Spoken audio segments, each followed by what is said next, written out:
혹시 여러분들은 탈모가 부모님 중 누구에게서 유전되는지 알고 계시나요? 엄마일까요? 아니면 아빠일까요? 그것도 아니라면 가족 구성원의 전 세대를 거쳐서 오게 된 걸까요? 어떤 내용인지 한번 자세하게 알아보겠습니다. 대다모 회원분들, 여러분들은 혹시 탈모 유전자가 어디에서 오는지 알고 계시나요? 가끔 주위를 보면 부모님 머리숱은 풍성한데 자식의 머리숱이 모자라는 경우를 볼 수 있는데요. 또 반대로 자식들은 머리숱이 풍성한데 부모님이 숱이 없는 경우도 많죠. 대부분의 사람들은 탈모가 후천적인 영향과 잘못된 습관 등으로 인해서 일어날 수도 있지만 그것보다 부모님의 영향으로 인해 일어날 가능성이 높다고 주장하고 있죠. 이런 상황 속에서 최근에는 탈모 치료제가 건강보험 적용 여부로 인해 화두에 올랐다고 합니다. 그래서 그런지 현재 탈모는 전 국민의 관심사가 됐는데요. 중장년층은 물론 2030 세대까지 탈모에 대한 고민이 커지면서 엄청난 이슈로 떠올랐죠. 탈모의 원인은 굉장히 다양한데요. 유전적 원인을 비롯해 호르몬, 내분비 질환, 영양결핍, 스트레스 등과 함께 약물과 출산이 탈모 요인으로 작용할 수도 있다고 하죠. 평소보다 모발이 많이 빠지거나 M자 헤어라인이 점차 두드러지면서 정수리의 두피가 비쳐 보이는 정도가 심해지면 진단을 통해 탈모 여부를 점검하는 것을 추천한다고 합니다. 이렇게 다양한 원인으로 발생하는 탈모가 유전 질환인 것은 누구나 알고 있는 사실인데요. 그렇다면 혹시 여러분들은 탈모가 부모님 중 누구에게서 유전되는지 알고 계시나요? 엄마일까요? 아니면 아빠일까요? 그것도 아니라면 가족 구성원의 전 세대를 거쳐서 오게 된 걸까요? 이와 관련한 연구가 탈모 정보를 제공해주는 헤어 로스 토크 사이트의 기사문으로 올라왔는데요. 어떤 내용인지 한번 자세하게 알아보겠습니다. 리처드 리 박사는 탈모의 유전학을 다루며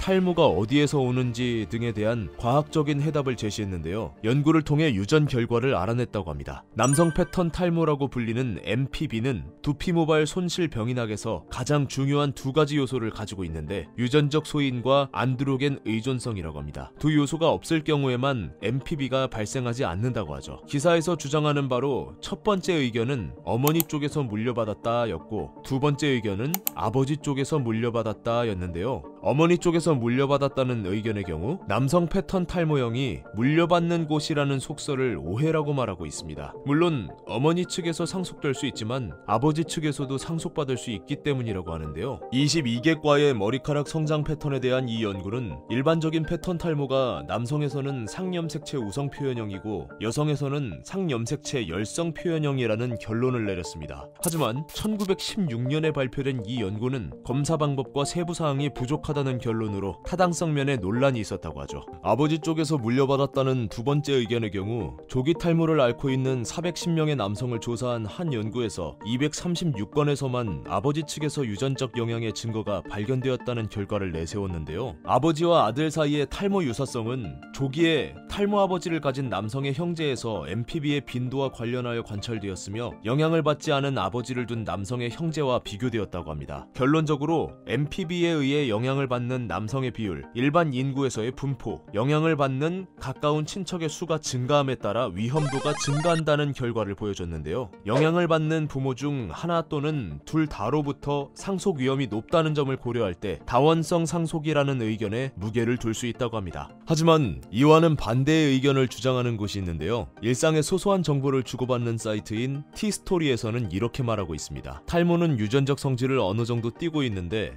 할아버지 혹은 외할아버지 세대에서 시작하여 아버지 그리고 본인으로 넘어오는 것을 말하죠. 이 과정에서 유전자가 본인에게까지 전달될 가능성이 있는 건데요. 탈모는 유전적 성질이 다른 이상 증상보다 퍼센트적으로 높아 본인이 탈모인 경우 할아버지 혹은 증조 할아버지 등 윗세대로 몇 단계만 거슬러 올라가면 집안에 누군가 탈모 증상이 있었던 사람을 쉽게 찾을 수 있습니다. 결론적으로 아버지 또는 어머니는 기준으로 놓고 볼 때 어느 한쪽이 탈모를 가지고 있다면 확률은 50% 플러스 마이너스 정도로 수렴하여 둘 다 탈모인 경우 확률이 올라가 무려 90% 이상 되는 결과가 나오게 되는 거죠. 한편 작품 공유 사이트인 브런치에서는 아버지는 머리카락이 풍성한데 할아버지는 탈모입니다. 그럼 저도 탈모가 올까요? 라는 질문에 이렇게 답했는데요. 탈모는 한 대를 지나오고 할아버지가 탈모이며 아버지가 탈모가 아니면 그 다음 아들이 탈모라는 말이 있죠. 결론적으로 탈모는 유전적 성향이 있습니다. 즉 아버지가 탈모라면 무조건적은 아니겠지만 아들도 탈모가 될 확률이 높습니다. 그런데 질문에서 아버지는 머리카락이 풍성하다라는 관점을 더 객관화해 볼 필요가 있는데요. 풍성하다는 것은 주관적인 느낌이라 아버지가 정말 탈모가 없는지는 확신할 수 없죠. 젊을 때보다 헤어라인이 뒤로 밀리고 정수리 부분 머리카락이 얇아지고 있다면 머리가 풍성해도 탈모일 수 있기 때문인데요. 질문자는 탈모 걱정이 많으신 것 같습니다. 하지만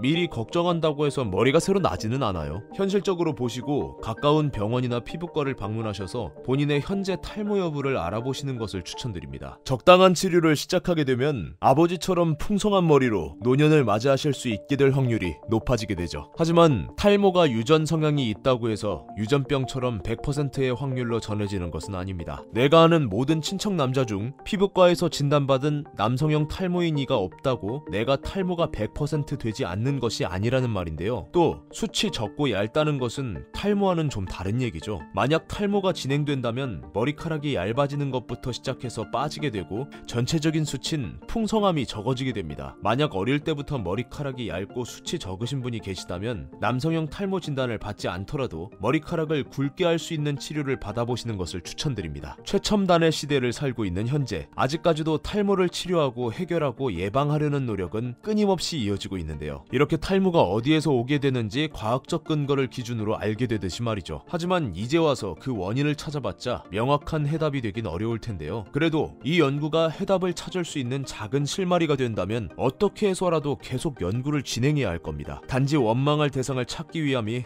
목적이 아니라면 말이죠. 모든 것들이 원래 원인을 먼저 찾으면 결과를 찾는 과정도 훨씬 수월하게 여겨지는데요. 그것처럼 탈모 문제도 보다 쉽게 해결되길 소망하는 것뿐이죠. 요즘은 과거와는 달리 현대의학의 발달로 가용한 경구 치료약제도 많고 머리카락 성장에 필요한 영양소를 섭취할 기회도 많기 때문에 너무 걱정하기보다는 남아있는 머리를 위해 최선을 다하는 모습이 가장 아름답지 않을까라는 생각을 해보게 되네요. 지금까지 모든 탈모인들의 고충이 없어지는 날까지 열심히 정보를 전달하는 대다모였습니다. 감사합니다.